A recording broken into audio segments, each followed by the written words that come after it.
मित्रांनो, लग्नानंतर होलीस प्रेम या मालिकेच्या येणाऱ्या पुढील भागात आपल्याला खूप मोठा ट्विस्ट पाहायला मिळणार आहे. मित्रांनो, आता पार्थ आणि काव्य आता एका गावात अडकलेले असतात. त्यानंतर काव्याने आता साडी घातलेली असते आणि ती पार्थसाठी भाकऱ्या देखील थापते. तर आता त्या दोघांनी ठरलेलं असतं की मुंबईला तर जाता येणार नाही, त्यामुळे आजची रात्र इथेच थांबायचं. आता रात्र अचानकपणे लाईट जाते आणि पार्थ तिथे कंदील घेऊन येतो. आणि मित्रांनो, आता फॅन बंद झाल्यामुळे काव्याला खूप गरम होत असतं आणि त्याचमुळे पार्थ स्वतःच्या हाताने काव्याला हवा घालत असतो. तर पार्थचं हे नवं रूप पाहिल्यानंतर काव्याला खूप आनंद होतो. काव्य आता पार्थला म्हणते की तुम्ही जेवढे खडूस दिसता ना त्यापेक्षा कितीतरी जास्त पटीने प्रेमळ आहात. बाहेर आता जोराचा पाऊस सुरू आहे आणि विजाही कडकडत होत आहे.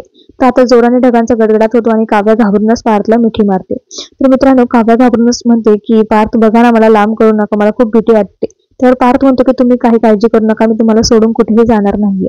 तर मित्रांनो, आता तो बोलतो की मला कळतं की माझ्या आयस बायकोला ढगांच्या गडगडापासून भीती वाटते आणि पहिली IAS होण्या पहिला मी एक मुलगी आहे असं काव्य पार्थला म्हणते. पण आता पार्थ मुद्दामच काव्याला चिडवत असतो की IAS जर घाबरायला लागले तर कसं होणार. तर मित्रांनो, आता दोघांमध्ये रोमॅन्टिक आणि सुंदर असा संवाद चाललेला असतो. तुम्ही हे पाहायला किती उत्सुक आहात ते कमेंटमध्ये कळवायला विसरू नका. धन्यवाद.